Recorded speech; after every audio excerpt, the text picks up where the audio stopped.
Good afternoon, everybody. My name is Kevin Polito, Neighborhood Affairs Director with the City of Miami Beach. Thank you for taking the time this afternoon to join us. We're going to go over our beach front concessions and the proposed amendment to the concession agreements. At the end, we're going to have an opportunity to answer any questions that you all may have.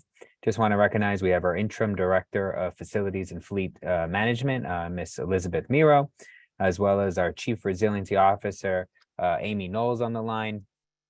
And in just a minute, we're going to hear from Mr. John Ripple, who's going to walk us through the new amendment that's coming forward. And he's our beach maintenance director. He'll make sure to go over any questions you all may have. So I'm going to turn it over to John and share my screen here so he could go over the different changes. John? And John, you're just going to want to unmute there. It's going to send you a prompt. Hold on 1 second. There you go.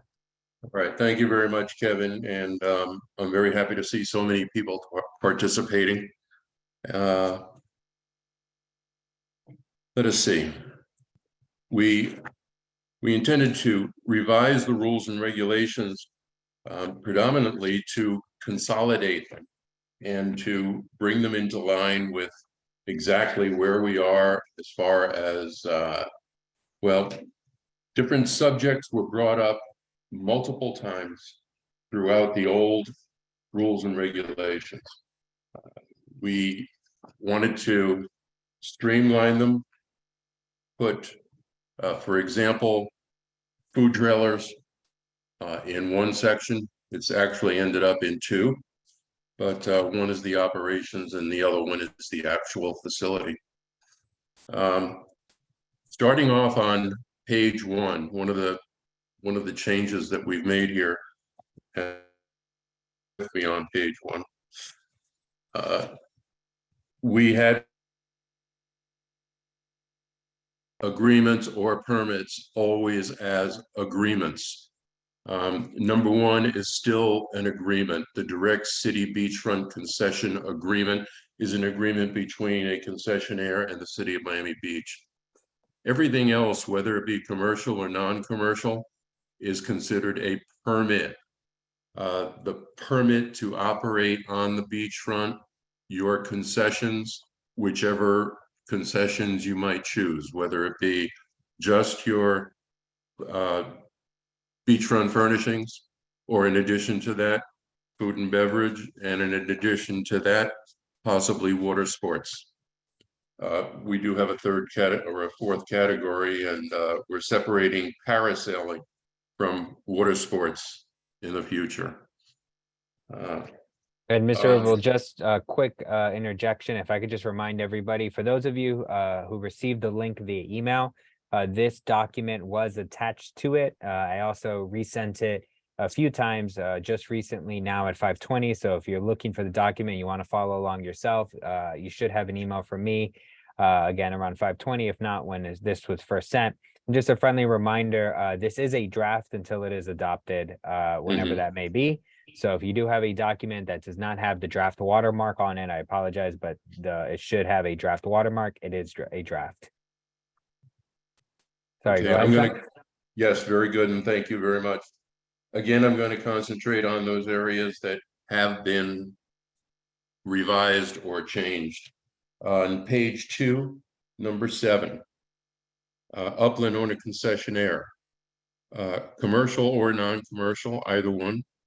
The legal owner of the upland property and the operator of the beachfront concession, who is authorized pursuant to the commercial beachfront concession permit, or a non-commercial beachfront concession permit to conduct its own beachfront concession operations and or subcontract its beachfront concession operations to a third party. This is going to be identified by the following section, upland property, by the Dade County property appraiser according to the folio number. We have never had in the past properties locked in to be identified by folio numbers, and this past year, we came across a need to include that. Number 10 below that, if you see in the bold print, concession facilities, page 30 through 34, beach concession design guidelines. You'll see this throughout. Actually, in the one above it, where it says beachfront concession layout, is on page 30, beach concession layout. So each of the attachments are numbered by page. I think it's a lot easier to find them rather than just listing them as Appendix A, Appendix B, or Attachment 1, Attachment 2. This gives you the actual page number and you can get right to it. I'm going to jump over to page 3 now with another change that has taken place. Placement of concession huts and all storage boxes shall be within the portion of the concession area bounded on the west by the line no less than 3 feet east of the trash receptacle line. Umbrellas and all styles and sizes of chairs and lounges shall be bounded on the west by a line of no less than 6 feet east of the trash receptacle line. This goes on to state that umbrellas, chairs, and everything else is to stay within the workable area. However, approximately halfway down, you will see a line beginning with area, ending with a quote, and it says, the concessionaire shall not be allowed to place any concession facilities outside of the above described workable area other than, and this has been changed. Thank you very much for highlighting there. Other than a single umbrella secured to the interior side of the 4x4 wood post within the beach access path directly behind the respective upland property at a minimum of 12 feet west of the edge of the emergency service vehicular traffic lane. Many of you may have seen these umbrellas popping up mid-year in this past permit season. Ocean Rescue has brought up a concern about them blocking their vision, especially within the down position. And if you go on to read that section there, it also states that these can only be in place in the deployed or the opened position. If they are closed, they must be removed because they become an obstacle to look through. Also, the height, minimum of 12 feet in height for the actual umbrella. What other changes in this children's play area? We've been providing children's play areas for quite some time, but there's never been anything governing where they should be and how they should be set up. So it can be included if it's in the site plan, which is submitted with your application. It's got to be located within the workable area and located a minimum of 35 feet east of the trash can line. And the reason for that is many of them are being set up very close to that vehicular service lane. It's much too close. So we set it at 35 feet within the property or within the workable area. It goes on to state that seating placed on the western side, okay, the seating is also going to add as a buffer, but on the western side of the play area to be used for parental supervision of children at play. Signage indicating a children's play area shall be posted at 15-foot intervals along the eastern edge of the play area. All of these are safety precautions. In our next one, motor vehicles. I have added here, there were several questions that were raised about the definition of motor vehicles and the use of motor vehicles and where they can be used. And when we look at number 12, it says motor vehicle. It's very plain. It's very nondescript. It doesn't say where they can go, when they can go there. So what I'm adding behind motor vehicle is see also pages 40 through 43 regarding permitted beach access to vehicles and operator procedures. All right, you will see further on down, page 40 through 43 deals with nothing but who can operate a vehicle, where they can operate the vehicle, how they operate the vehicle, and all of the other specifics that were a matter of concern previously. Going on to page 4, under the general conditions.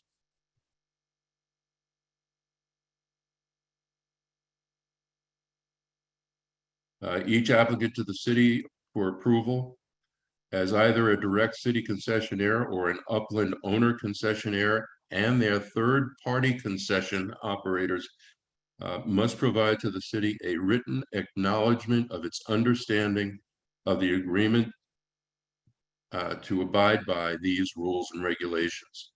You will find, and down below in number 2, general conditions, number 1, below that, a written acknowledgement, page 36 through 37.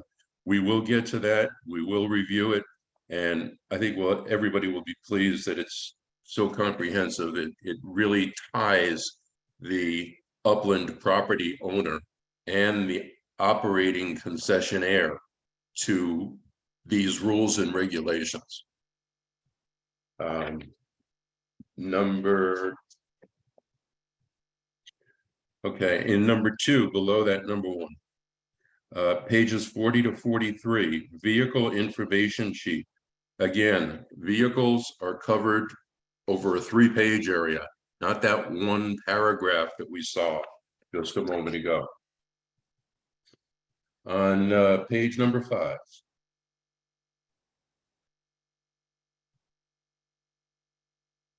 Number 4, if the applicant concessionaire seeks approval as an upland owner concessionaire, a written acknowledgement that if it contracts to a third-party concessionaire or multiple third-party concession operators for the management and the operation of all or parts of the beachfront concession, the upland owner concessionaire shall remain responsible to the city for performing under the terms and conditions of the beachfront concession rules and regulations. In short, when our beach monitor finds a violation on the beach, he is not issuing it to the concessionaire. He's issuing it to the hotel or the condominium. The hotel and condominium are ultimately the final responsible parties for adhering to these rules and regulations. I hate to put it this way, they can certainly apply more pressure to their third-party concessionaire than the city could. So the upland property is ultimately responsible for making sure everybody abides by these rules and regulations. Certainly the third-party concessionaire will be mentioned in the violation, and their accumulation of violations will certainly be taken into consideration. Knowing that concessionaires operate at different properties, they will be considered cumulatively, so that if at one property they have a violation, and then another property they have a violation, and then a third property possibly the same violation, and it is entirely the concessionaire's responsibility or the concessionaire's duty that has been violated, they will be considered cumulatively.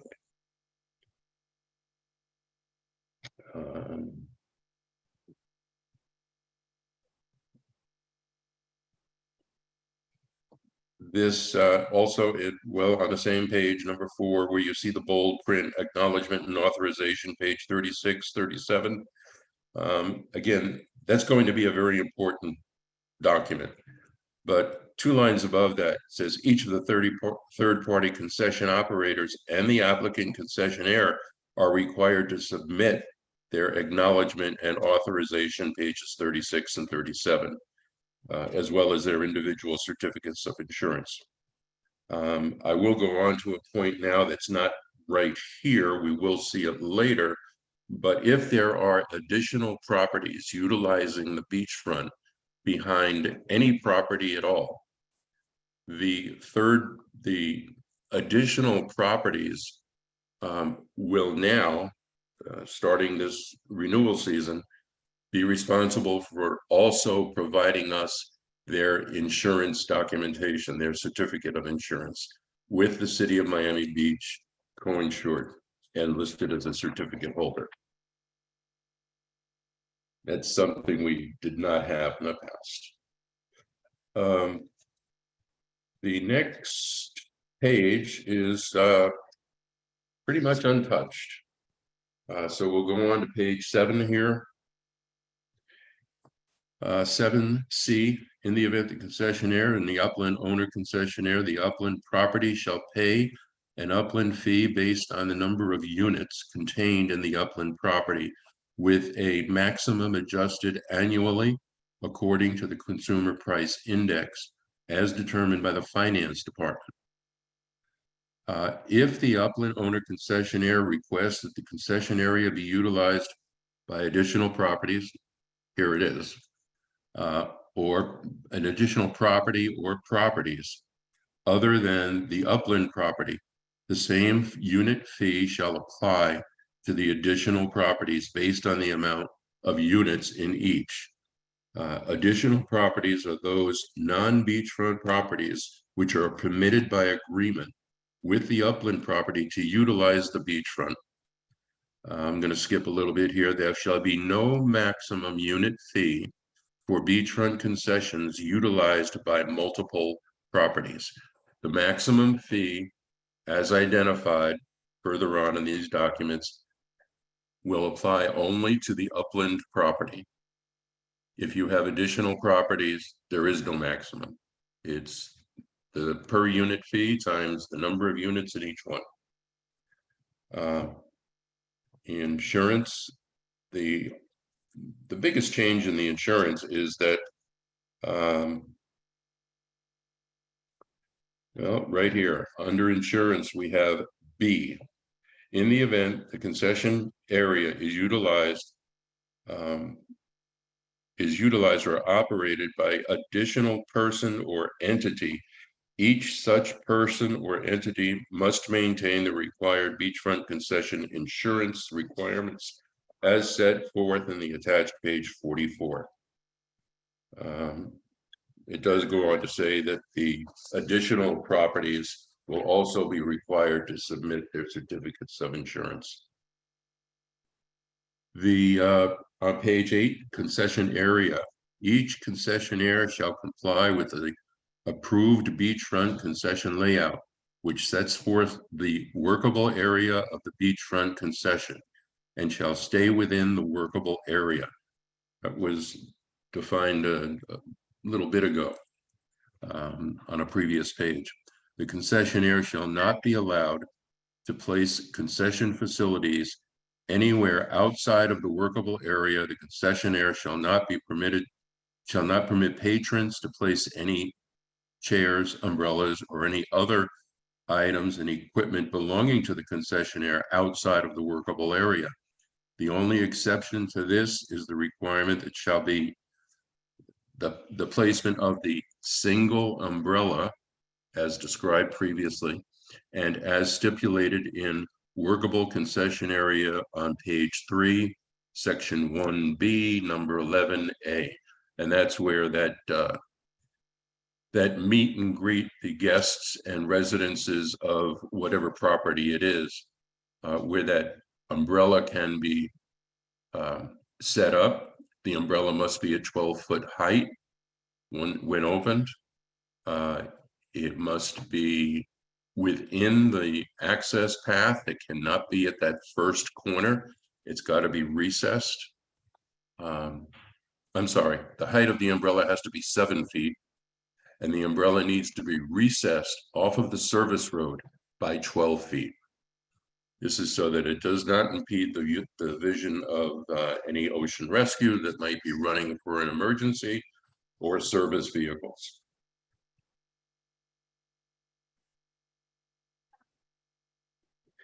One question also that was has been raised. I'm going to read this. It's concession area letter C. Concession facilities other than trash receptacles and beach chairs, umbrellas, shall not occupy more than 40% of the north to south distance of the workable area. By way of example, if the north-south distance of the workable area is 100 feet, this would say that the property is 100 feet wide, north to south. And the concession huts and storage boxes are 10 feet by 10 feet each. There shall be no more than a combination of 4 concession huts and or storage boxes. I think it's pretty plain. Some questions were raised as to, what does that mean? Okay.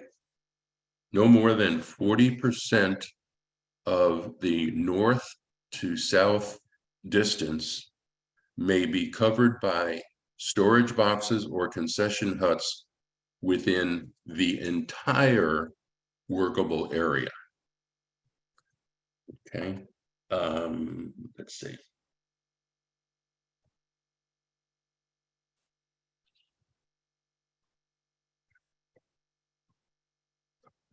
E in the same one. There's a slight change here. Workable area shall be set up every day, no earlier than 1 hour after sunrise, and removed no later than sunset, except from April 1st to October 31st, including holidays as defined in 8B, and weekends. Concessionaires must wait until Miami-Dade County has conducted the morning turtle nesting survey before commencing setup. Operating hours setup of the workable area shall not occur until the latter of the 1 hour after sunrise or the completion of the turtle survey. This addresses the setup, but it also includes vehicular activity on the beach. If someone walks out on the beach to review the area, actually, if we are so lucky to get some that take the initiative to go ahead and start picking up trash and litter, that would be wonderful too. But it's a great time to do that, and certainly it can be done prior to the completion of the turtle nesting survey, and it must be done prior to the setup of chairs. That is, the cleanup has to be done. Moving on to page 9.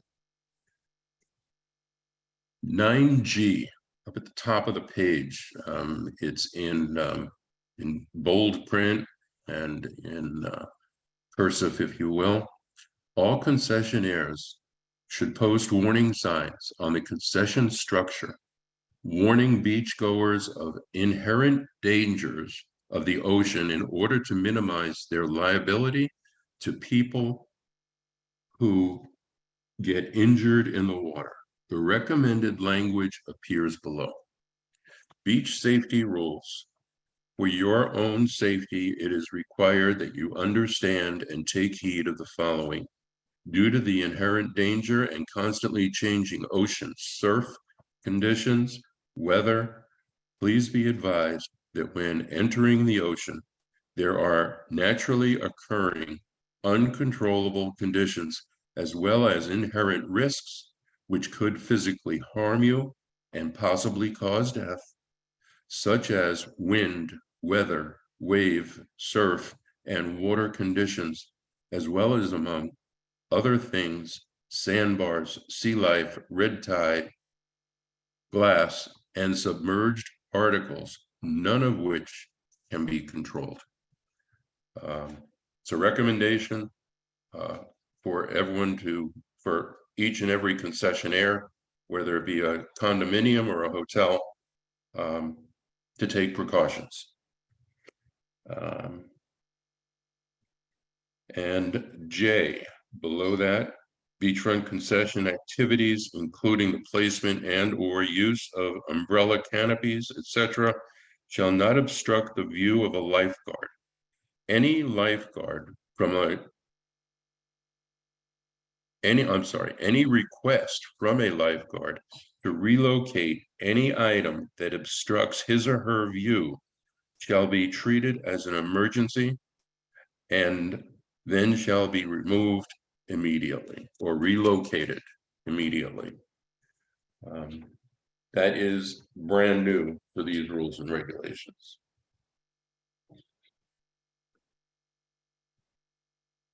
Back in 2019, the rules and regulations for beachfront concessions was revised. It was reviewed by Neighborhoods Committee. At that time, it was sent before the full commission, and this section was fully approved by the commission with an effective date. I believe it was January 1st of 2020. And with the onset of COVID, the closure of the beach, the hotels with hardly any occupancy, it was decided at that time by the interim city manager. Jimmy Morales had already left, so it was decided by the interim city manager that we hold off on actually enforcing this. So it is here again to be reviewed by the commission. And if you notice, it's E, 100% reusable ware requirement for concessionaires, excluding takeout food and beverage service provided by mobile cooking concession facilities. It says the requirements of this subsection shall become effective on October 1, 2023, January 1, 2024, April 1, 2024.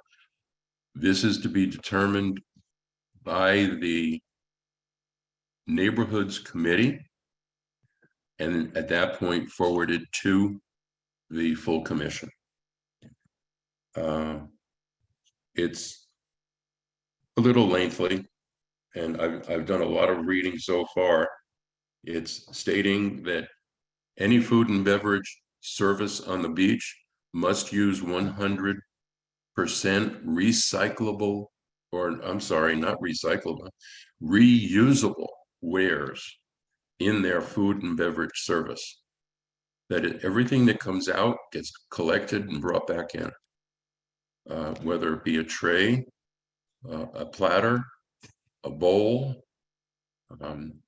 We're not speaking of, at this point in time, we're not speaking of eating utensils, but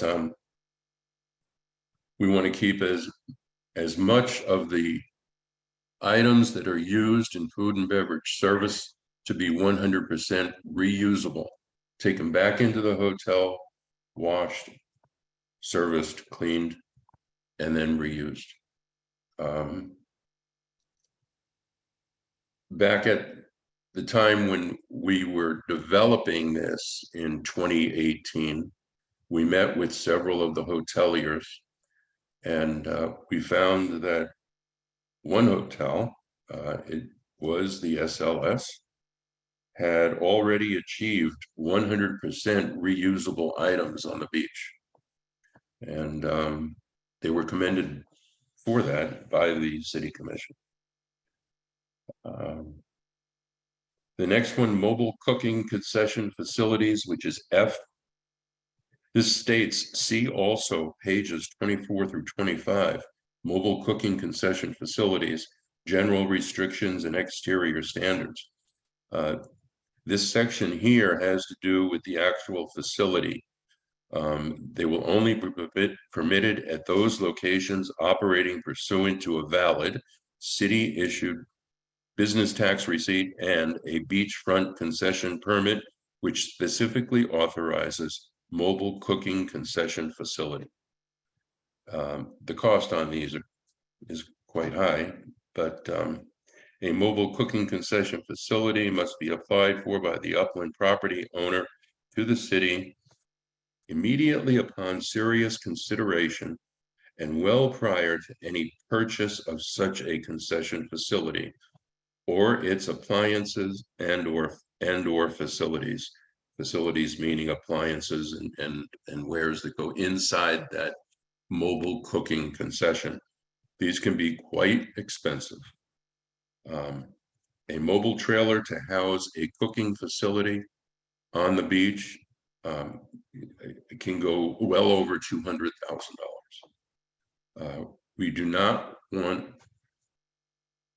We don't want any hotel or condominium to go on out and make an expense such as that without consulting the city first and telling us how they're going to power it, what they're going to have in it, what's its length going to be, what size tires it's going to have, what's the elevation of the chassis. We need to know all of that in order to approve it. Further down, go ahead and proceed here a little bit further.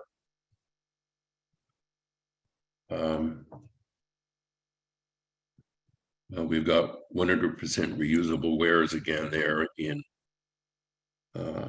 E, and I won't beat a dead horse. We've already done that. Mobile cooking concession facilities. In here, we are going to be adding, see also pages 24 through 26, because that's where their general restrictions and the exterior standards will be. You'll find them there. So right here under mobile cooking concession facilities, it will refer you to pages 24 and 26 in the final version.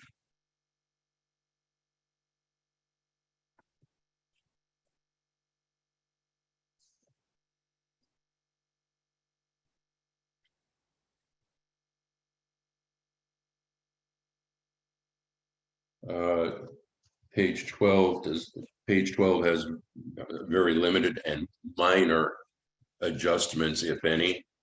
We're going to move on to page 13.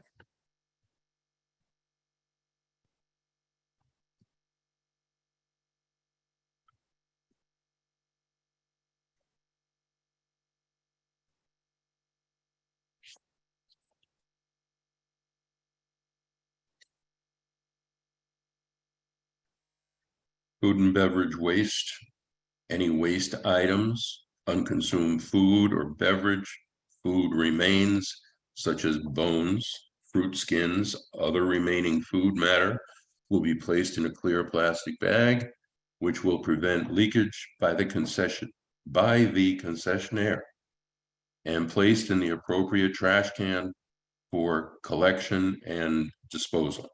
Upland owner concessionaires are responsible for all trash and debris generated by the utilization of any approved mobile cooking and or heating concession facility on the beach. I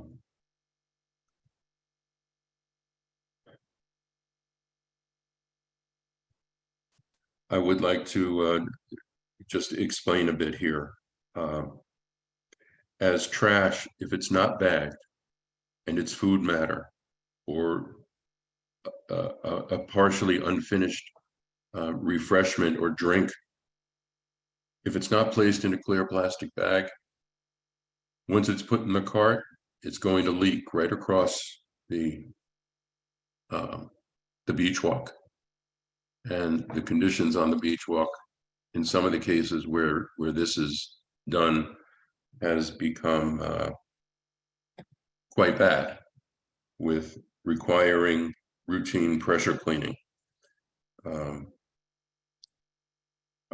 of our thoughts some time back was to make the pressure cleaning of these accesses, if they are used as such by the upland property, then the upland property would become responsible. We're not there yet, but it has been discussed. Going on to page 14, under staffing, B, All employees of the concession working in the concession area shall wear uniforms, which include the name of the concessionaire and they must comport themselves in a professional and courteous manner at all times during operating hours. This is going to be difficult for some because it appears as though some of the employees in some cases may be homeless people, but they're going to have to be in uniform. The concessions get inspected routinely. The condition of their storage boxes and their concession hut is inspected routinely.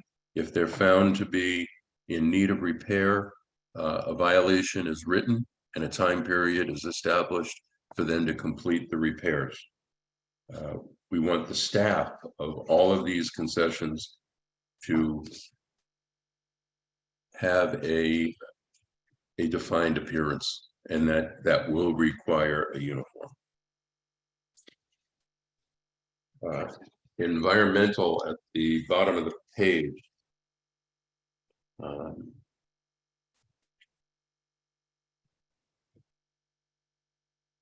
is it? Yeah, just about in the middle of this. Concessionaire is prohibited from selling, using, excluding expanded polystyrene food service articles used for packaging food that have been filled and sealed prior to receipt by concessionaires. So concessionaires are prohibited from selling and using, providing food in, or offering the use of expanded polystyrene food service articles. That came out in an actual ordinance, but I don't want to be stating ordinances in here. On page 15, D is in David. An additional consideration for concessionaire's permit, separate and apart from the requirements.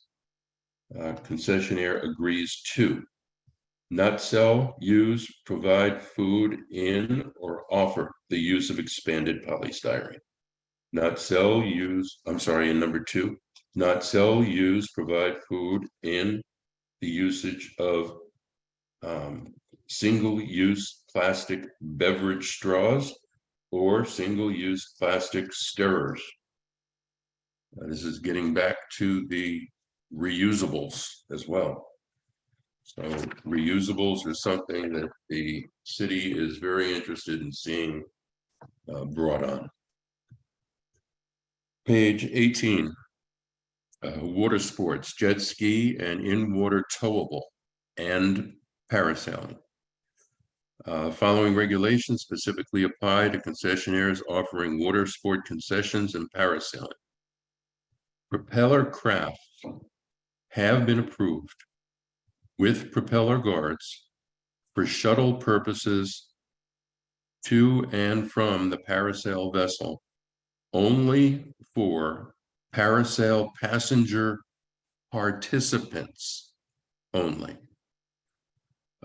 This is to say that only the person that's going up in that parasail gets to go for a ride in the shuttle out to the vessel. Not a person that's just going to be there to observe. Okay.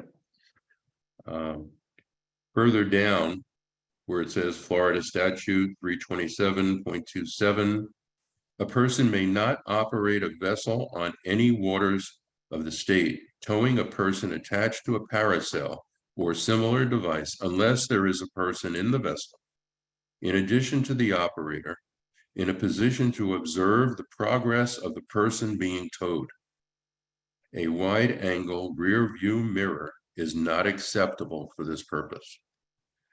So the vessel has to have that person that's watching for safety precautions.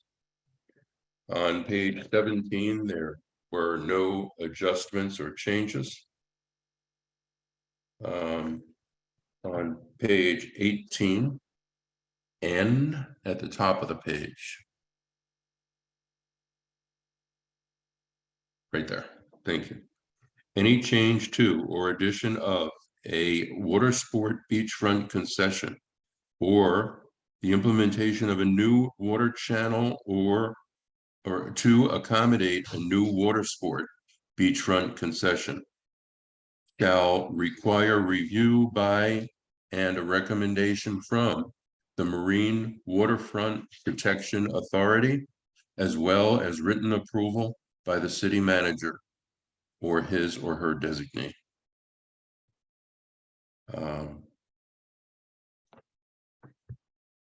Under motor vehicles is very lengthy. It covers a lot of things. It's a lot of specifics, but I want to go to B, motor vehicles, including motor vehicles with attached trailers operated on the beach shall not exceed 5 miles per hour and shall only operate on the hard packed sand area in the immediate vicinity of the concession area for which they service and are employed, or to and from the predetermined and assigned beach access point for the property which they serve.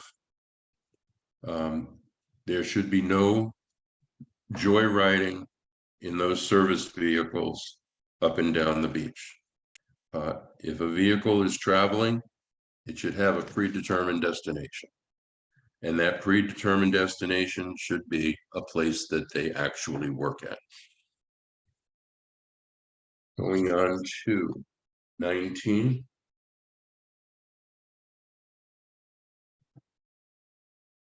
F. Actually, F, G, H, and the beginning of I are pretty much new and added. Due care and caution must be utilized at all times while driving any motor vehicle and any trailer attached thereto on the beach. All vehicles while entering or exiting the beach, regardless of the location, shall come to a complete stop and yield full right of way to pedestrians, bicyclists, and others on the beach walk. Prior to entering the beach and at all times while on the beach, drivers must turn on their motor vehicle's headlights, front and rear flashers, and the trailer's rear flashers, to the extent that the motor vehicle is so equipped. Both the passenger and driver side front windows of the motor vehicle, should it be a car or a truck, shall be rolled in the down position while operating the motor vehicle on the beach.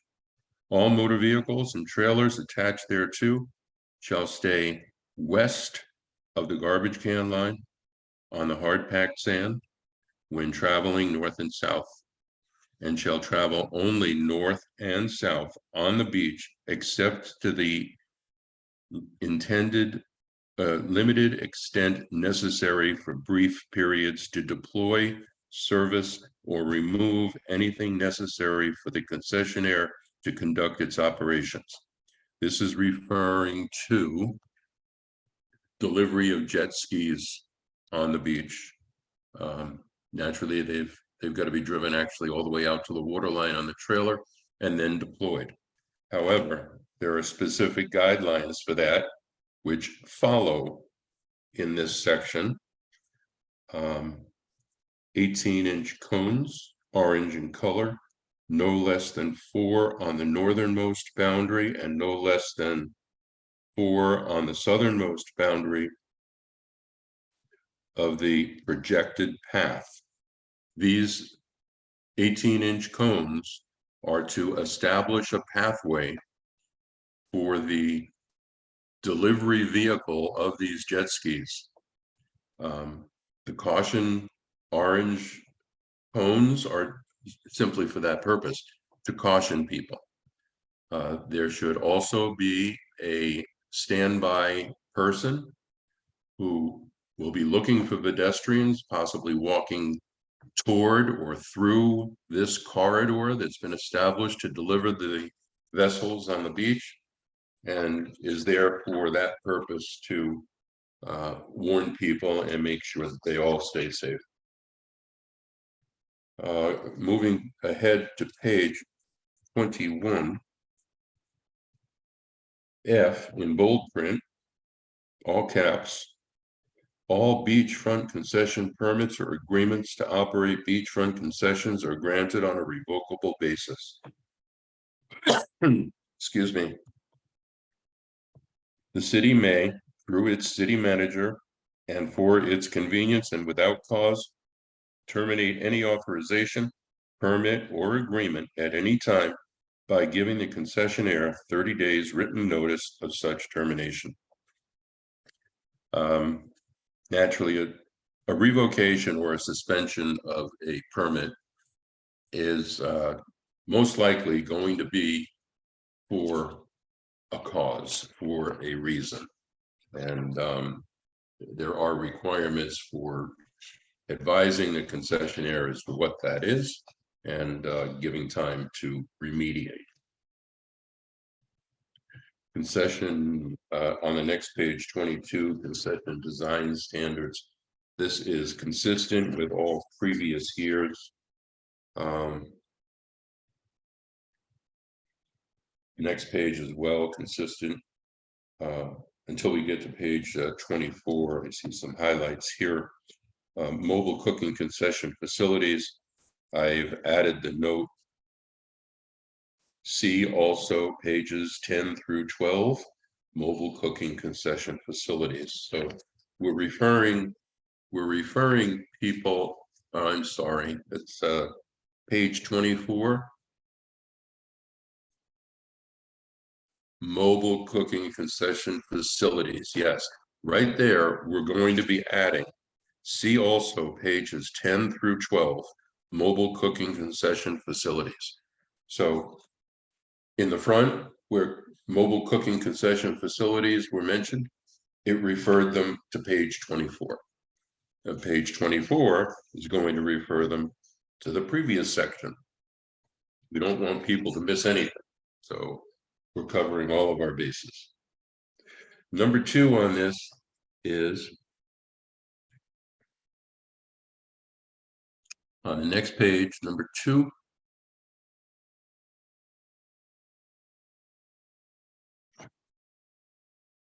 Okay, this section, number 2, has been expanded, and I will read all of it right now.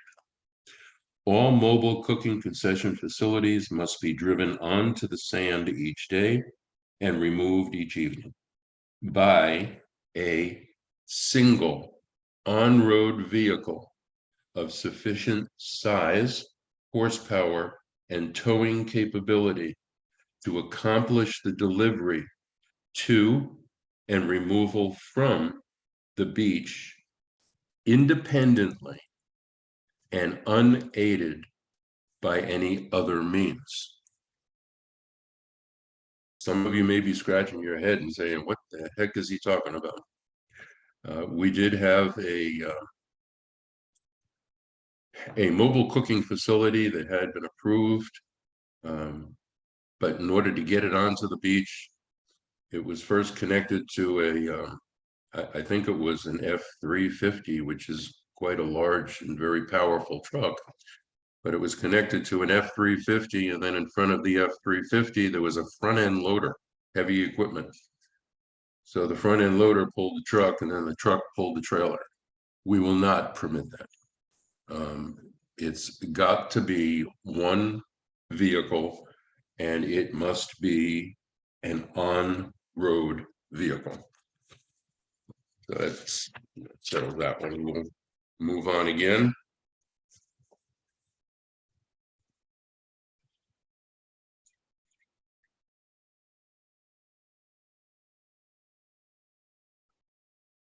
Okay, on page 27, we get into application requirements. Exterior standards are pretty much the same as they had been previously.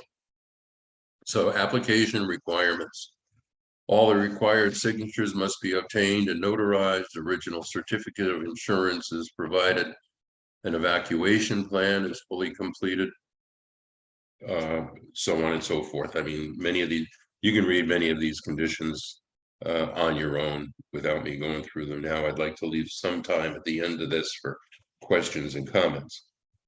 But at the bottom of that page, the very last statement is any beachfront business found to be operating without city authorization shall be considered to be trespassing and will be removed from the beach, and any equipment will be confiscated at the concessionaire's sole expense.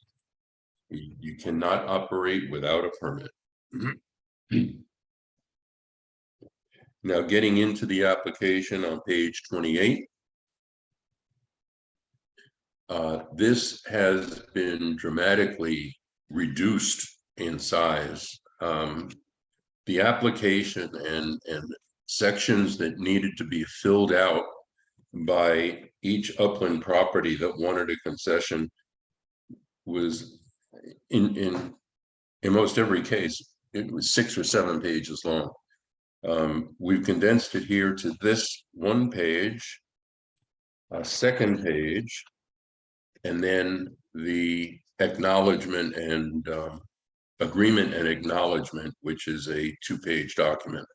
So pretty much all of the information that's going to be required from any upland property that wants to put out a concession is located on this page: upland property name, address, who the owner is, and further below that will indicate whether or not the concession is commercial or non-commercial.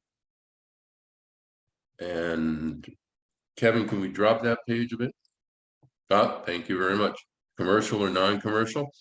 And then the types of concession activities desired by that upland property would be chosen on this page, whether it be food and non-alcoholic beverage, beachfront furnishings, water sports, jet skis, and then, as you see, parasail is listed individually. And on the following page, more information regarding which property, who is the authorized rep, the title of the authorized representative, principal business address for that person, cell phone number, who the board of directors are, if it's a condominium typically. And these are the people from whom the management gets their authorization, which we will get to in just a moment. The next couple of pages we can get through fairly quickly. These are diagrams of, that's the actual concession hut. This is a large storage box, the small storage box with its dimensions. The food trailer is pictured there, and then the feed skid. Let me get to that. For the 23-24 permit year, upland fee per unit is going to be $30 per unit. There is a maximum cap this year of $20,083. Any additional properties utilizing the beachfront behind a beachfront property shall pay $30 per unit for their property. There is no cap on the additional property, as mentioned before. A concession for beach furnishings will be $1,065. Beach concession for water sports, again, $1,065.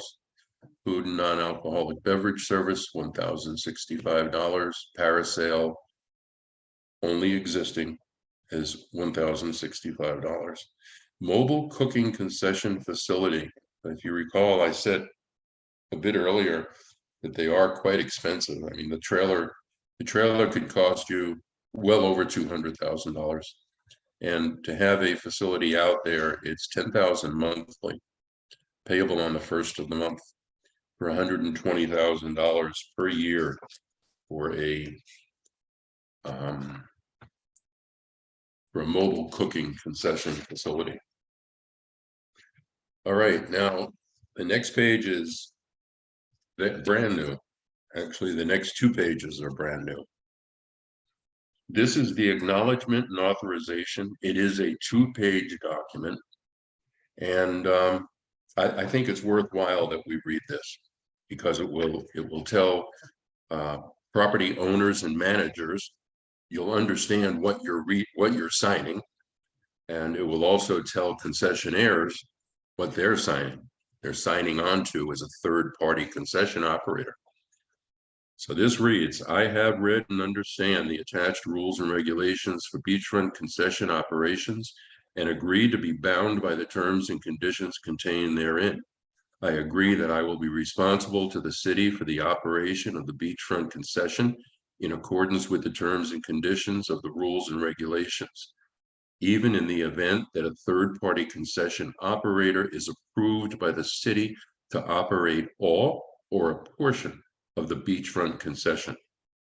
My obligations associated with the operation of the beachfront concessions shall include, without limitation, any financial obligation, such as paying for any required occupational licenses, all permits, fees, fines, and penalties, and satisfying any liens which may be imposed related to the beachfront concession.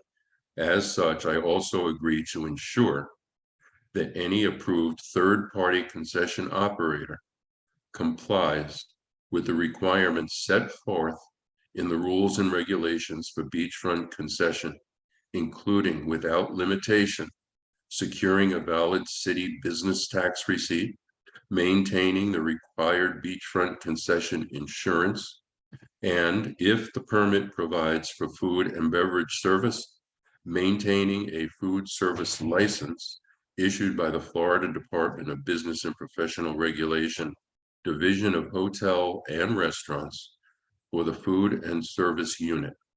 I further agree to provide any documentation or other information which may be requested by the city in connection with the beachfront concession. I further agree to notify the city 30 days prior to any sale or transfer of the interest of the upland owner, concessionaire, and the third-party concession operator entity. The successor entity shall be required to apply for its own beachfront concession permit in accordance with the terms and conditions of the rules and regulations.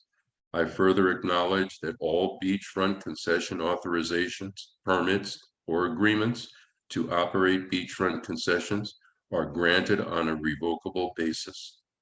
The city may, through its city manager, and for its convenience and without cause, terminate any authorization, permit, or agreement at any time by giving concessionaire 30 days written notice of such termination. Following revocation or termination of the authorization, permit, or agreement, the city shall be discharged from any and all liabilities, duties, and terms arising out of or by virtue of the authorization, permit, or agreement. Under penalty of perjury, I affirm that all of the application information I have provided herein is true and correct. I further agree to comply with the aforementioned acknowledgements and terms and conditions. The undersigned signatory warrants and represents that he or she has secured all necessary authorizations from the board to execute this application and acknowledgement. Furthermore, I affirm that the powers and authority granted to me by my official position empower me to execute the upland property concessionaire acknowledgement and authorization, and will be equally binding on my successor in interest during the term of this permit, subject to the successor's entity complying with the application and approval process for a permit within 30 days from the date of the sale or transfer of the applicant's interest. This acknowledgement and authorization is sworn to, subscribed, and acknowledged on the following page by the upland property authorized representative and the third-party concession operator representative, if any, if there is a third party. And on the following page, we have subject property name and address, the title of the upland property authorized representative, the signature of that authorized representative, name of any third-party concession operator printed, and then signature. Off to the right there, it says type of concession applied for. If this operator is only going to do beachfront furnishings, then only beachfront furnishings should be checked on this page. If the property wishes to have beachfront furnishings, yeah, right there. If the property wishes to have beachfront furnishings and food and beverage, but the concessionaire is only doing the beachfront furnishings, then the second concessionaire needs to sign for the food and beverage, or the water sports, or the parasail. So multiple forms may be required. I'll say now, I am aware, and I fully aware that in many instances, a third-party concessionaire runs the beachfront furnishing. And in many cases, the water sports, the same property have that.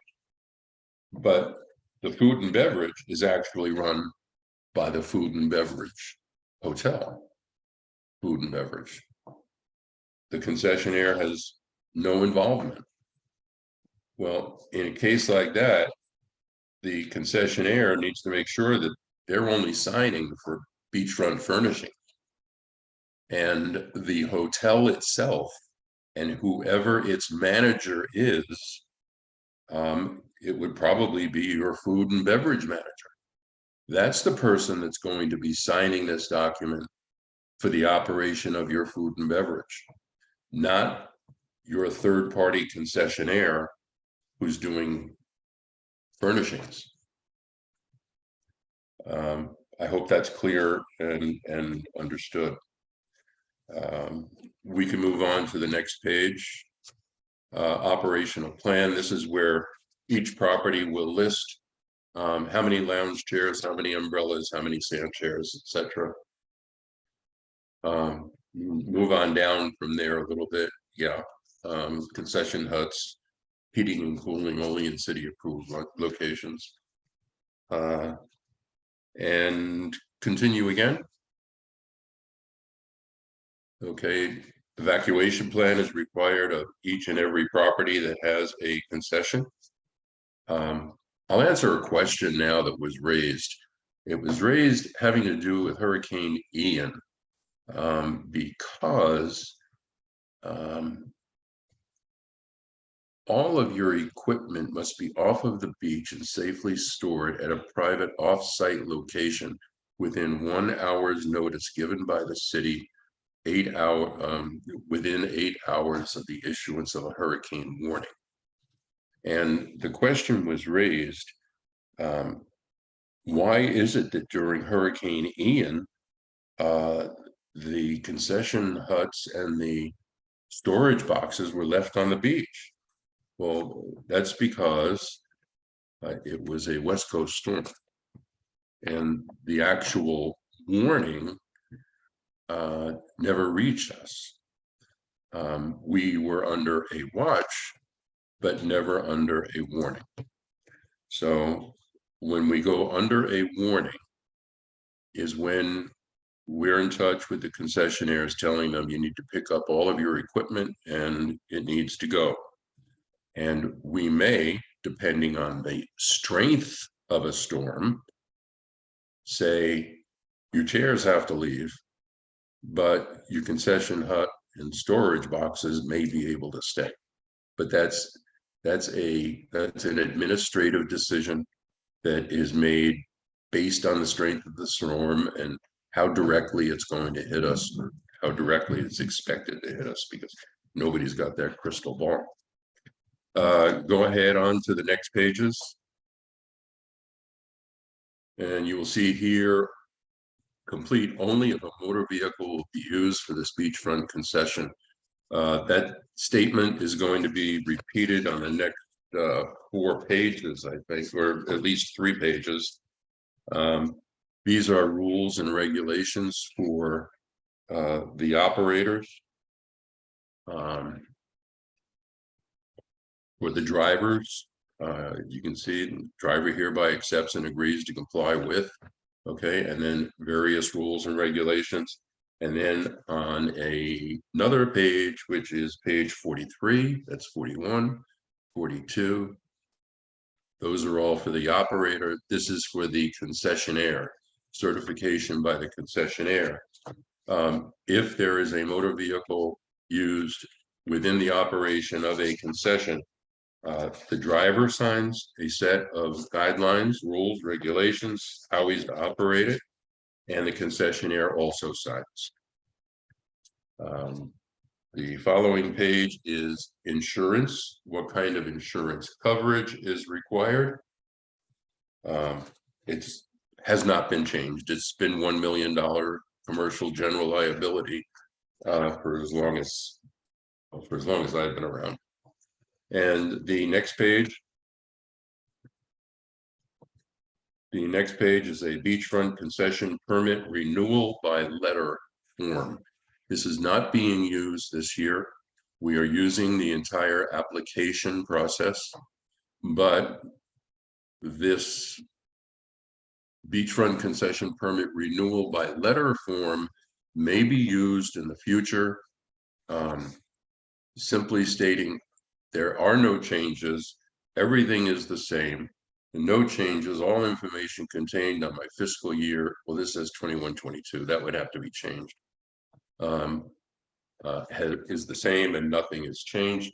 And this is the beachfront additional property form, where at the bottom of this form, the authorized agent will list the properties that they are allowing to use and the address. So if you could drop down just a little bit to see that section that gets filled out. Right there, additional property name, right there. Either there are no additional properties serviced and then the authorized representative signs it, or the additional properties serviced and accommodated at this concession area are, and then the name of the property, the address of the property. Our office will get in touch with them, get a copy of their insurance certificate of insurance with the City of Miami Beach co-insured and listed as a certificate holder.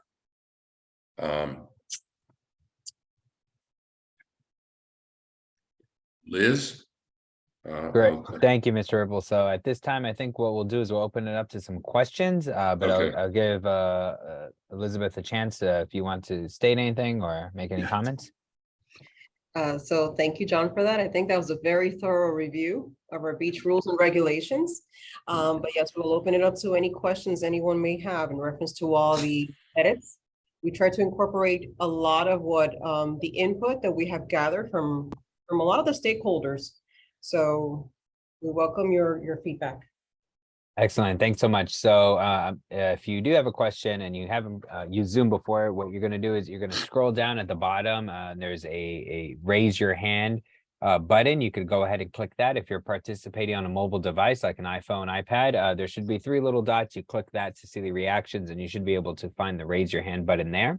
And we ask you to keep your comments within 2 minutes. I understand if you do have a little more, we're happy to help, but we do have a few people on the call, so we want to get to everybody. If you do have any questions that can't be answered tonight, I'm sure you have our contact information. You could email me at kevinpolito@miamibeachfl.gov, and we'll make sure to get right back to you, and I'll definitely connect you with the team. I'm going to go to our first person with their hand up. That's Adam Sarati. I apologize if I mispronounced that. Adam? Great evening. How are you, Mr. Ripple? How are you doing? Very good, Adam. So I just had a question. I know these beach rules and regs, they list all the necessary requirements and responsibilities for a concessionaire to be compliant with the city. Some go into great detail. under section 5, concession area subsection G, that recommended language that we put on all of our structures. As you may be aware, Mr. Ripple, we've had quite a few lawsuits regarding the ocean conditions.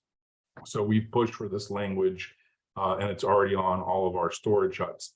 So here, this beach rules and regs tell what our responsibilities are. It would be great if the city would consider inserting something that states what the concessionaire is responsible, what we're not responsible for, such as weather and changing water conditions in these rules. We have lifeguards on the beach. They're required for the guest safety in the ocean, not the concessionaires. And if you had something like that in these beach rules and regs, I think they would stay off quite a few lawsuits that we've been experiencing lately.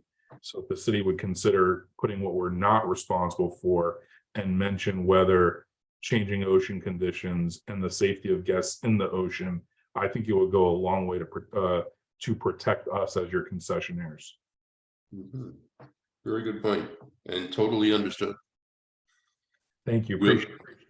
Thank you, Adam, and it will get due construction, due conversation and discussion. Great. Next up, we have the Mid Beach Neighborhood Association. You have your hand up. If you just state your full name. Mid Beach. Yes, Kevin, thank you. This is Oscar Vasquez, and as Kevin said, I represent the Beach and Water Quality Working Group for the Mid Beach Neighborhood Association that represents the general welfare and quality of life of hotels and condominiums along Collins Avenue and Indian Creek between 24th and 63rd Street. And I'd like to again also share the fact that we're very appreciative of this update and the hard work that has gone into it, and most importantly, giving us an opportunity to opine on certain things as we move along. Rather than go into the details of some of the questions that we have, because it will take a little bit more time, I wanted to know, John, if you have a copy of the document you just shared with us with just the highlights on the changes. Ooh, well, the highlights or the changes, actually, I completed some, Elizabeth completed some, the city attorney completed an awful lot. And pretty much what we have now compared to the 5th amended is what's been changed. And a good deal of that, Oscar, was not necessarily changed, just moved from one place to another, so that the reading of the rules and regulations was just simply more fluid, discussing a subject, as I had mentioned about the food trailers, the cooking facility. That had been mentioned so many times in the previous edition of the rules and regulations. So we moved it. It's in 2 different locations now, but it's much more comprehensive and easier to understand. So a good deal of the changes were just moving information from one place to another. Not to say that we haven't added. We have added. Okay. Also, Okay. added some clarity in some areas that were not well defined. That's the other thing that we did with some of these sections. Yeah. Okay. All right. I was just looking for a way to simplify the review. So we'll certainly go through everything. And I have like 4 or 5 questions that I'll just include in that document of questions. But I just wanted to kind of summarize in 3 quick bullets what we heard from our members over the months that we discussed this on our monthly Beach and Water Quality Working Group. And the items are sharing of space, safety and appearance, and enforcement. So in a nutshell, some of the things that our members are concerned about is a clearer definition of what space is available to the concessionaire versus the general public or non-upland properties. Safety and appearance, just pretty much, you hit on a lot of that very well, which is the vehicle movement. There's currently a lot of traffic of vehicles that, to use your phrase, are joyriding. And then lumping it all together is the enforcement. We really don't see an active enforcement of these safety regulations. I'm sure you guys do periodic inspections of the concessionaire, but enforcement of what goes around it, our members are saying they don't see enough of it. So again, thank you, and we'll certainly provide you. Do we have a timeline on when to provide you feedback on this new document? Sometime tonight. What I would like to address a couple of your points though, Oscar. We do have a beach monitor, actually a field supervisor. His name is Jose Catasus, and he is on the beach 5 days a week for more than 50% of his working hours. He travels the beach, views the operation of the concessions. When he sees a practice that should not be, he addresses it. He has the ability of addressing it verbally or in writing on an actual violation. And that violation goes to the upland property. But he is there, he's there Tuesday through Saturday, every day. And you know, I'd like to, it's not going to take long. I'd like to take a moment. You had sent to my attention, let me see, 1, 2, 3, 4, 5, 6, about 10 items. And if you could just make these notes and then go back to the things that you submitted, this is where you'll find. You started off with number 1, defining motor vehicles. Okay, and if you go to section 13, page 18, A through Q addresses all of that, which you have as section 1. You had also asked about anything regarding heavy equipment accessing the beach, and were there any guidelines regarding that? And yes, there is. Does not pertain to service vehicles such as trucks, but it does pertain to maintenance equipment such as tractors and sifting equipment. And that limit is 10 pounds per square inch. And the reason they have it for those vehicles is because they are actually out on what I always refer to as the beach face. They're not up on the service lane, they're on the beach itself.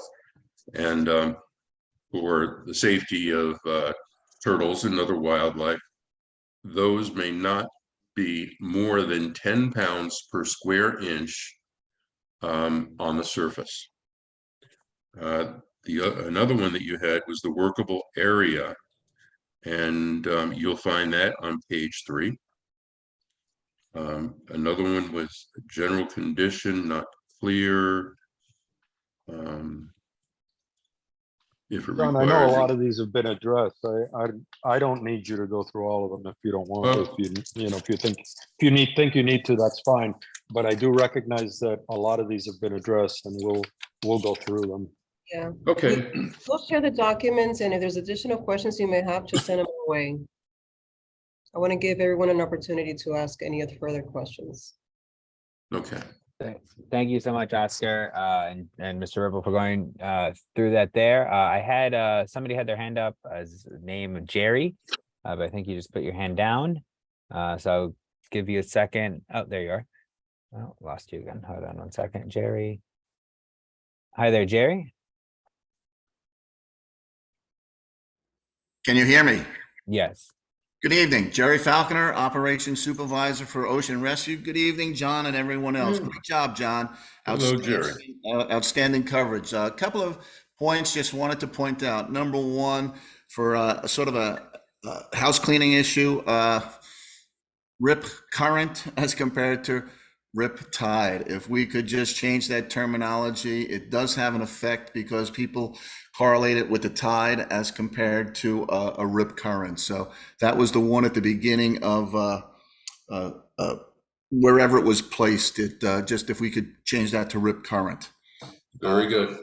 I Will do. came in a little bit late and I didn't hear of anything in regards to concessionaires distance from the lifeguard tower. We have a 15-foot perimeter around the lifeguard towers for the safe entry and exit of vehicles.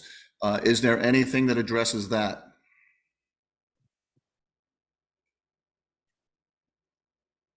Most of the lifeguard towers are in street ends, correct? Correct. Again, the street ends. I'm just looking at the safety area around the tower in regards to a vehicle pulling up our ATVs, our mules pulling up alongside the tower. We set up a cone, a perimeter around the tower, and we have had a couple of issues with, again, the early setup, which is sort of correlated with this. Lifeguards come on duty at the towers at 9:30 a.m. And a lot of times the concessionaires have set up a full array of their entities, and it's moved too close to the lifeguard towers or it's within our view. And again, that we don't want to turn it into a race of who gets out there first and who has priority. But Absolutely. one, just the perimeter around the lifeguard tower, how close they can be. And then also the setup time, you have it as 1 hour after sunrise. As long as we have a spirit of cooperation, just don't set anything up in front of the lifeguards' field of view. Very good. Where we have the workable area, we will ensure that it states clearance of 15 feet north and south of any lifeguard tower. Where the lifeguard tower is in a street end, 90% of our street ends, city property, includes the sidewalk on each side, and most of them are 50 feet wide. So that is truly the boundary for the concessionaire to set up. They are not supposed to set up anywhere in street ends. And since they measure 50 feet, that's 50 feet. Okay, but I will add this verbiage about the 15-foot clearance on either side of a lifeguard tower. Thank you so much. And then our last person with their hand up, and usually when I say that, we'll get a few more. So I just want to warn everybody after this, we'll probably go ahead and conclude. I have R. Delgado from Seacoast. Hello, good evening. This is Rafael Delgado. Hello. Yes, I represent the Seacoast 5700. One concern that I like to voice on behalf of the people from my building, and I'll be remiss if I don't say that, is an observation and potentially something that you guys can add to the regulation, and that is on minimizing the burden on the beaches, in particular the fact that a lot of concessions you see a lot of chairs and umbrellas that are not being used during the day. And if you see this over and over and over and every day, it sort of begs the question as to why we're doing that.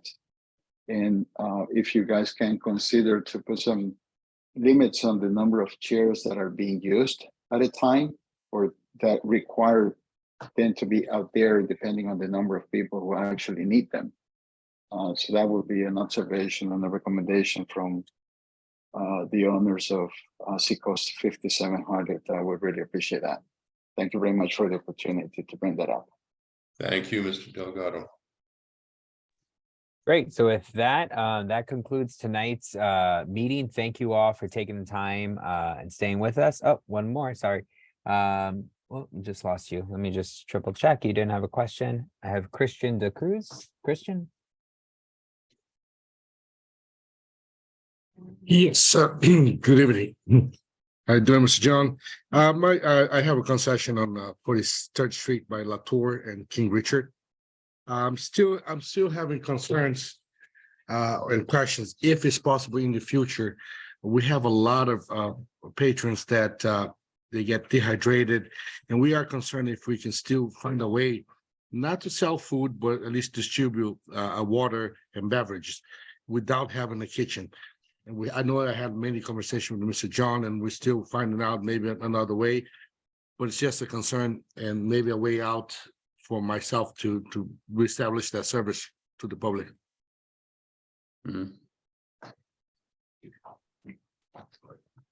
Christian, it's not a question I can answer right now. However, just like the last point that was brought up as far as limiting number of chairs, provision of, well, tell me, these waters, naturally, you're going to be buying these from someplace. Are you going to give them away or you're going to sell them? We used to actually include them with the rentals and for the condominiums owners when they get into the beach. It was a gift from the concession.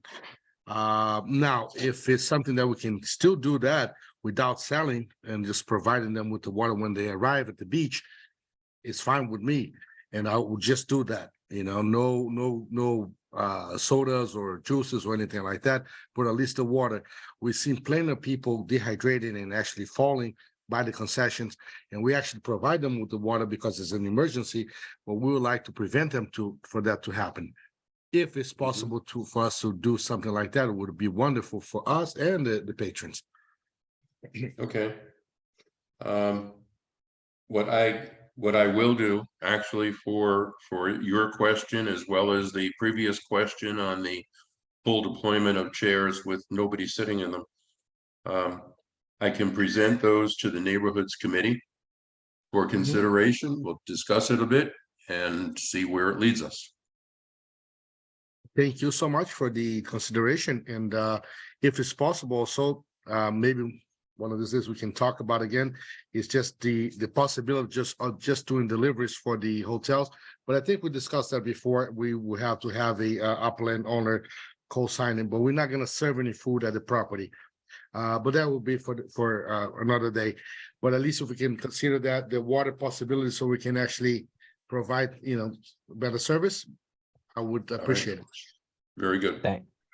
Great, Thank thanks you so so much. And then I have, I think Lieutenant Falconer. No, not at this time. I Okay. was covered. Sorry about that. No, you're fine. Thank you so much. And again, thanks everybody for taking the time and Mr. Ripple for going through that presentation and all the changes. Again, if you Certainly. have any questions, you could email myself, Kevin Polito at miamibeachfl.gov. Of course, you should have John's email as well. Feel free to reach out. If you have any questions, we're here to help. So thank you, everybody, and have a great night.